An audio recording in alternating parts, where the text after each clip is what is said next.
About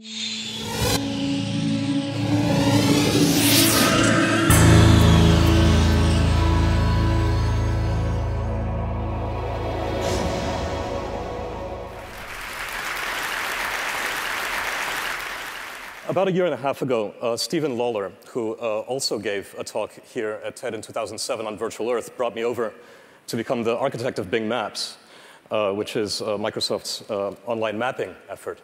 In the past year and a half, we've been very hard at work on redefining the way maps work online. And we really are seeing this in very different terms from the kind of mapping and directions site that one is used to. So the first thing you might notice about the mapping site is just the fluidity of the zooming and the panning, which, if you're familiar at all with Seadragon, that's where it comes from. Mapping is, of course, not just about cartography, it's also about imagery. So as we zoom in beyond a certain level, this resolves into a kind of SimCity-like virtual view at 45 degrees. This can be viewed from any of the cardinal directions to show you the 3D structure of the city, all the facades. Now, we see this space, this three-dimensional environment, as being a canvas on which all sorts of applications can play out. And maps directions are really just one of them. If you click on this, you'll see some of the ones that we've put out just in the past couple of months since we've launched. So, for example, a couple of days after the disaster in Haiti, we had an earthquake map that showed before and after pictures from the sky. This wonderful one, which I don't have time to show you, is taking hyperlocal blogs in real time and mapping those stories, those entries, to the places that are referred to on the blogs. It's wonderful. But I'm going to show you some more candy sort of stuff. So we see the imagery, of course, not stopping at the sky. These little green bubbles represent photosynths that users have made. I'm not going to dive into them either, but photosynths are integrated into the map. Everything that's cased in blue is an area where we've taken imagery on the ground as well. And so when you fly down from the thank you.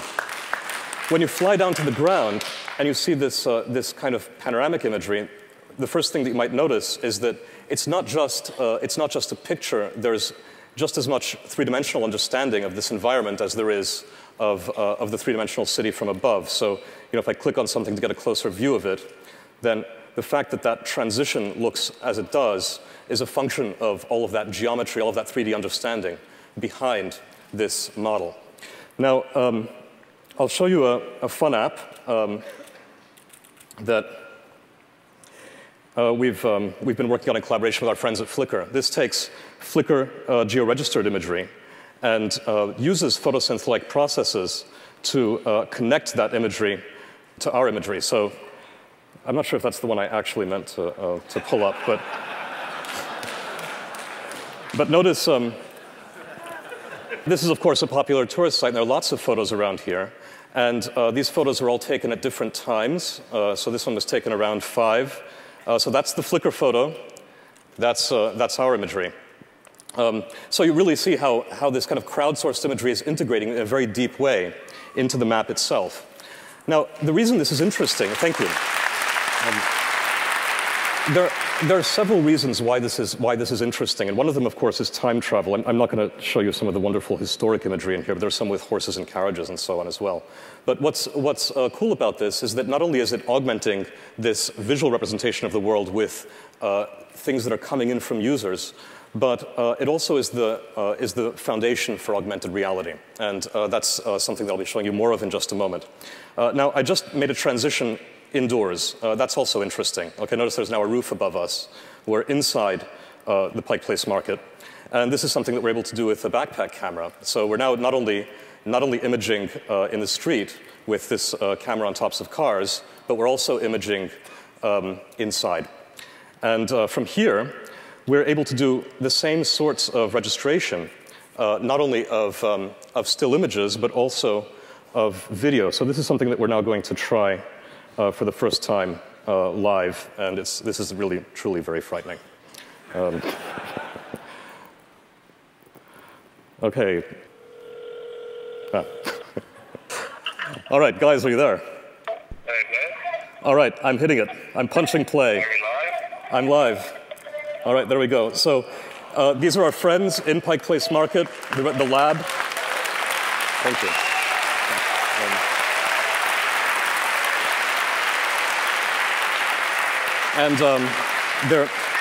They're broadcasting this live. Okay, George, can you pan? Wait, can you pan back over to the corner market because I want to show points of interest. Hey, yo, no, the other way. Yeah, back to the corner, back to the corner. I don't want to see you guys yet. Okay. Back to the corner, back to the corner, back to the corner. Okay, never mind. What I wanted to show you is these points of interest over here on top of the image, because what that gives you a sense of is the way, if you're actually on the spot, you can think about this. This is taking a step in addition to augmented reality. What the hell are you guys doing? Sorry. We're doing two different things. Okay, I'm hanging up now. We're doing two different things here. One of them is to take that real.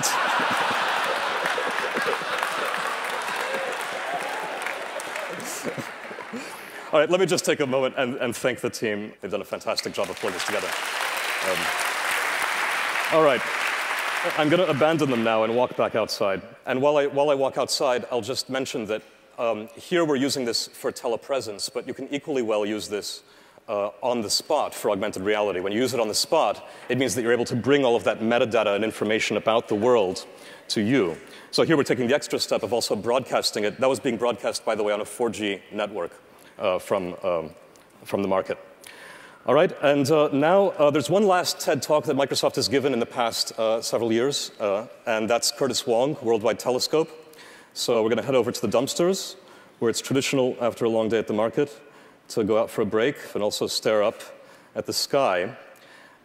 This is the integration of Worldwide Telescope into our maps. This is the current, thank you. This is the current time. If we scrub the time, then we can see how the sky will look at different times, and we can get all of this very detailed information about different times, different dates. Let's move the moon a little higher in the sky, maybe change the date. I would like to kind of zoom in on the moon. So this is astronomically complete representation of the sky, integrated right into the Earth. All right, now I've overrun my time, so I've got to stop. Thank you all very much.